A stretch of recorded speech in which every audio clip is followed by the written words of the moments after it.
That is it. So just be relaxed. As a presenter. This is life, interview. Yeah. Like a king life.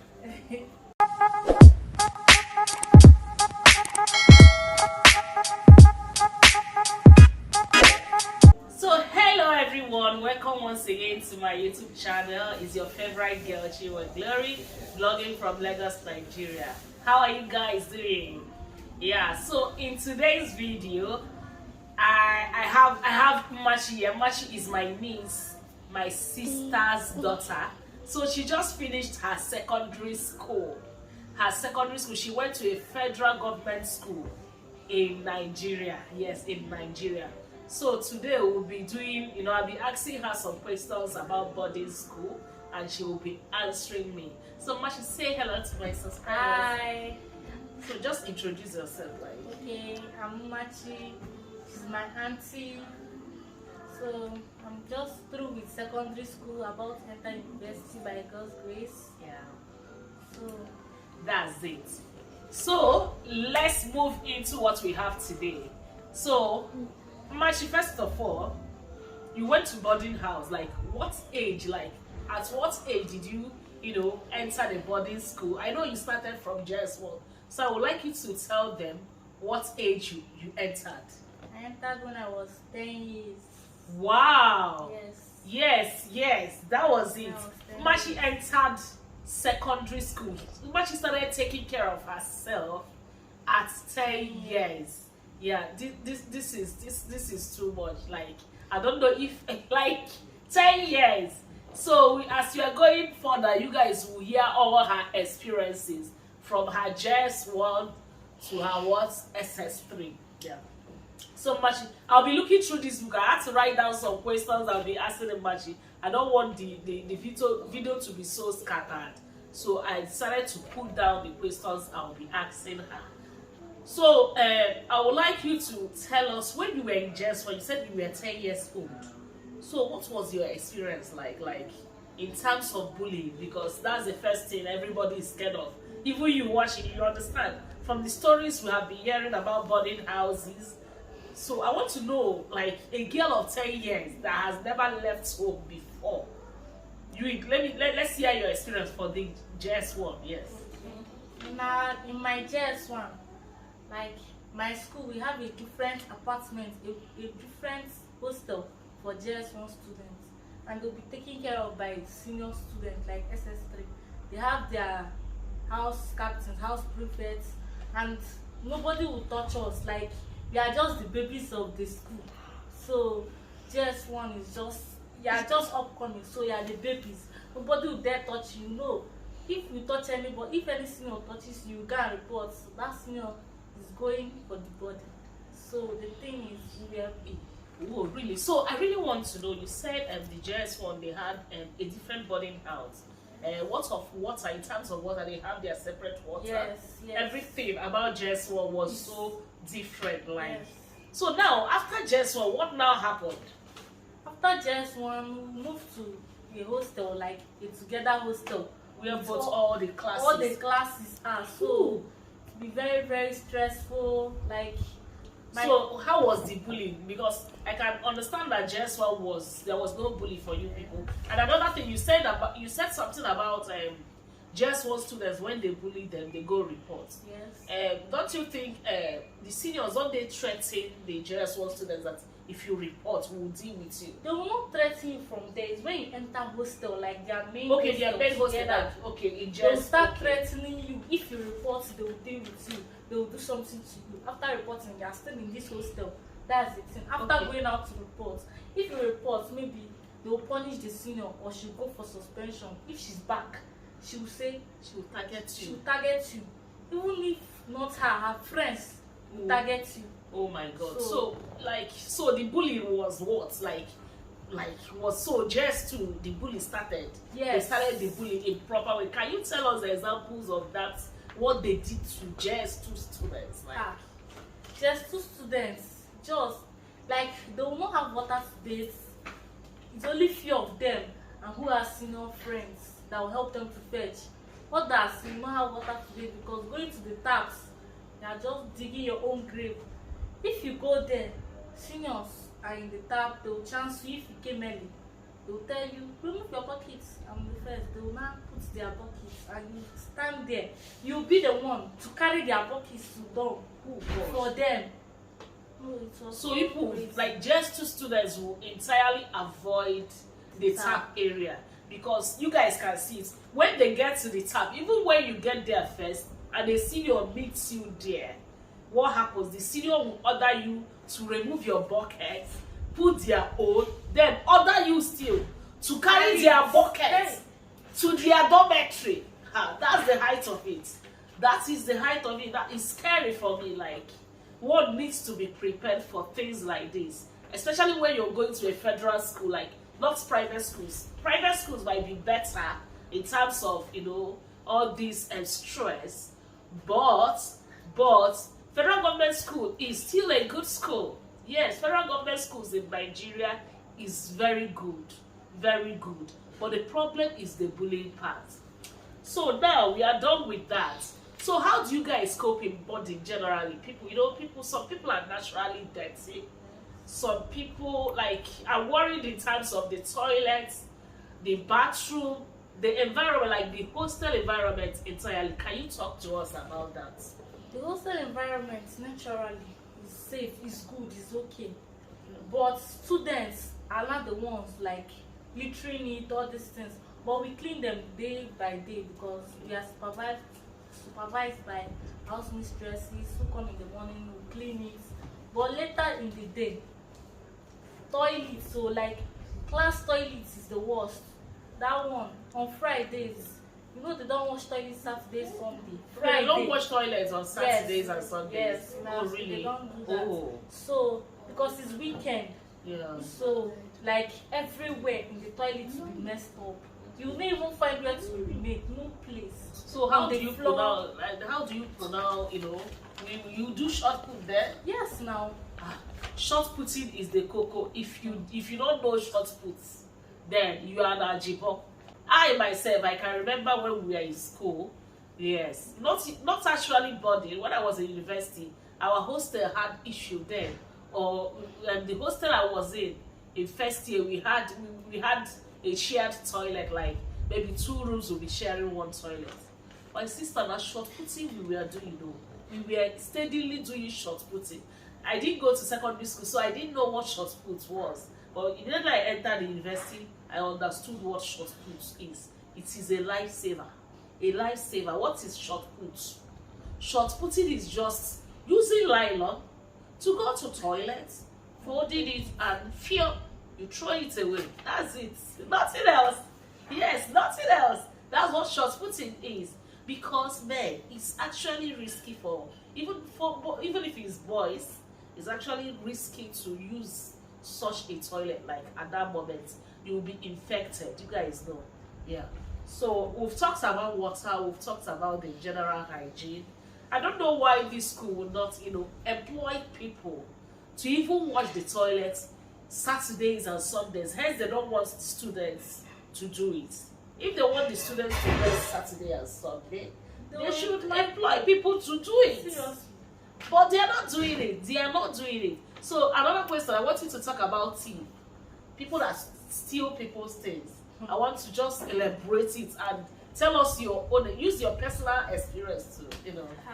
My experience, that one, you know, if they are stealing in hostel, we used to think they will not steal in your guidance office now. Your guidance, someone that takes care of you in the school.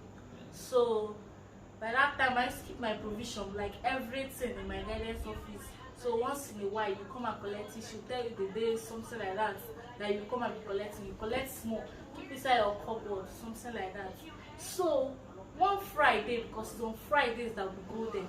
On Friday, when I went there, I did not see anything. Like my bag, my provision bag now that was filled up was now reduced. Like the person collected almost everything. Oh my God. Like I was crying in my guidance office. What My year girl, was that? What class were you in? I was in SS2. SS2? SS2. SS2, and Was somebody did that.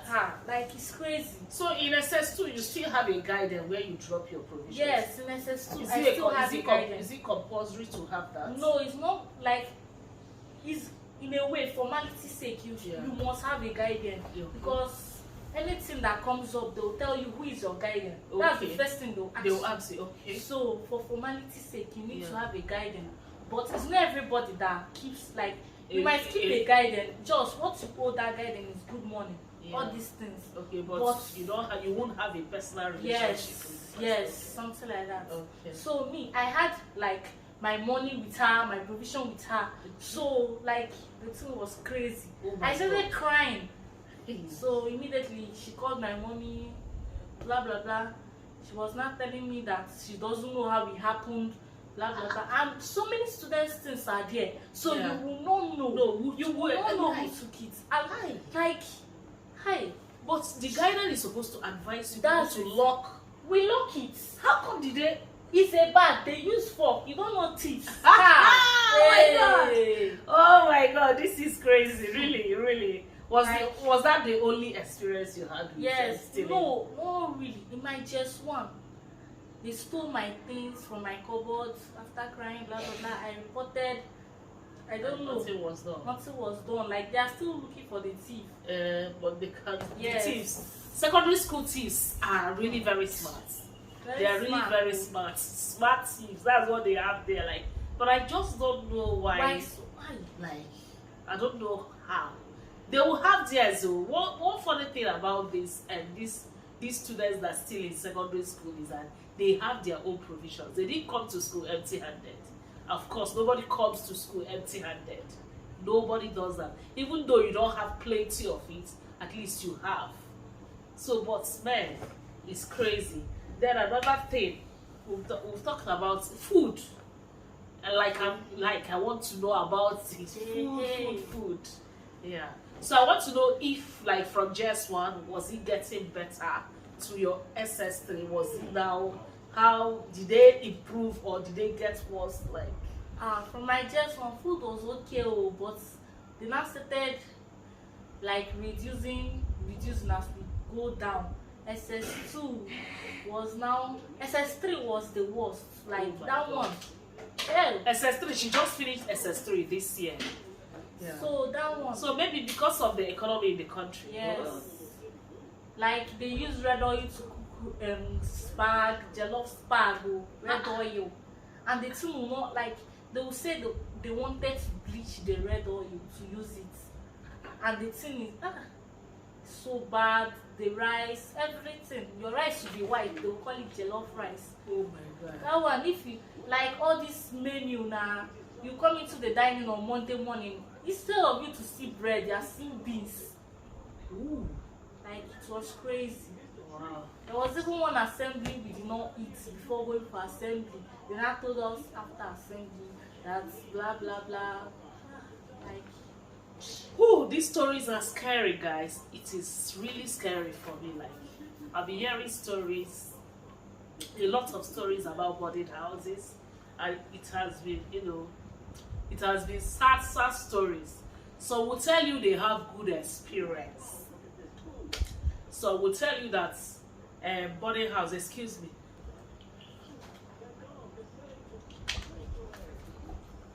So we'll tell you that boarding house prepares you for the future.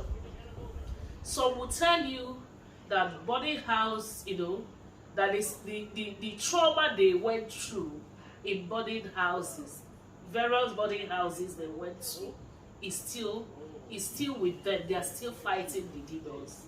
You understand? So, Machi, what do you think generally? Will you advise anybody to go to a boarding school? And we want to know why you advise that. I'll advise everybody to go to boarding school. And my reason is this. When you go to boarding school, you'll be someone that is an introvert. Let me just say it like that. Who likes to open herself or to one of the to a friend, something like that. You start making friends from there, someone that is an introvert, like introverts are people that are not social, like they are so in themselves, they are in their space, something like that. But in boarding school, it helps you to find out more of yourself, because you cannot just find out more of yourself, only yourself. Someone has to tell you the bad side of you or the good side of you, and your friend will do that. And your friend will do that. And number two, independence. If you go to a boarding school, like even if you stay 1 year in the boarding school, you will become independent. That's the thing. Independence, second one. And that's why I advise people to go to boarding school. So now I'm worried about the food. Like I really want to, I'm coming back to the food issue. Like guys, I have to come back to the food issue. Now tell me, are you saying that now when they give you bad food, like food that are not good, that is that does not have taste, that is not looking okay, what do you do? How do you cope? Do you eat it, or maybe you depend on your provision? Maybe At times we eat it because of hunger. But once, like there was an event that happened. Students on Saturday, is it afternoon, they were meant to eat Saturday morning, pap and akara. They came and sold beans and pap, and they just left dining. And our principal now told them to come and apologize for doing that. But it's not what they were expecting that they saw. It was beans, and you know children don't like beans. Yeah. Many people don't like beans, Yeah. so they just left it like that. People that can't were few. And so they they left really it. and they apologized. Yes, they will tell one person to come and apologize on their behalf, unless they'll give you a condition and something you don't want to happen. Unless you could go for suspension, one person will have to come out and say sorry. Ooh. That's the thing. So guys, if you can see, like, wow, like I'm saying, woo, like I really have, like, since my son entered secondary school, guys, I have never thought of boarding school. But the truth is that there is something boarding school does to kids. Like I like the part that children will be very independent. Like you owe yourself. Like you understand, you take decisions, either good or bad. Boarding house actually makes the child. For you to know your child well, the things your child can do or cannot do. Like I think that's exactly what boarding houses do for people. But believe me, this matches boarding house, I will not consider it. Like the food, not cleaning the toilet on Saturdays and Sundays, and they are paying school fees. Why not you employ people to clean it? So these are the problems we are having with federal government schools. Like the schools are nice, but I feel that the management of these schools are messing it up. The management of these schools are messing it up. So Mashi, let's know about the bullying. You were telling me that bullying has that they don't tolerate bullying in school now. Can you touch it small? Okay. So nowadays, when you bully someone, when you bully them, you are going for deburden. Sometimes indefinite suspension, and that can cost you a lot. If you go for deburden, you are living far away. How will you be coming to school? So you have no choice but to change school. Indefinite suspension, that one, you might not even be called back to the school. That one, you wait for them to call you back. And you serve, which you are not sure. And you serve punishment before you come and take your testimonial from the school. If your record has something, you are a bully, blah blah blah, before you take it, it will take time. Like that one is the most embarrassing one. You come year to year, you are still in the school begging for your testimonial or something because of you bullied somebody how many years ago. You thought they are forgotten it, something like that, but it's in your file. It's in your file. So now bullying has been completely cut short. Well, because everything has their own classes, hostels, class by class. I just heard that they're about to divide, like the school now has just classroom for juniors and classroom for seniors, break time for juniors and break time for seniors, so that it will not be like something in a way that they are trying to what she's saying is that they are really trying to cut down bullying like to the minimum, because now they have hostels each year. For JS1 they have a different hostel, JS2 they have theirs, and they are trying to like even put it in classes where juniors will be entirely different from where the senior classes are, and their breaks will be different so that they will not meet or give room for them to be bullied. Yes. Which is very okay. I just pray that it works out, and I pray that they improve their food. That food aspect is crazy. It is. That is like it doesn't make sense. So guys, thank you all for. I hope we touched every area aspect of being a border in a federal government school in Nigeria. I hope we touched every touchable. So if you're yet to subscribe to my channel, click on that subscribe button, subscribe to my channel, like my videos, share my videos, tell a friend to like our video. Mashi, talk to them. And I think that Mashi needs to open a YouTube channel like my sister, like we talked about it the other day, and I think it's a good idea, for her to, hence she's entering university. She can start, like all she needs is just a mobile phone, a smartphone, which she has already. So maybe be expecting to see her channel or see her face very soon on YouTube. So Mashi, talk to them. So let's round it up. Just say thank you, subscribe. Okay, thank you guys for coming, for stopping by. Click on that subscribe button and like our videos. Yeah. Bye. So bye guys. Thank you so much. Bye.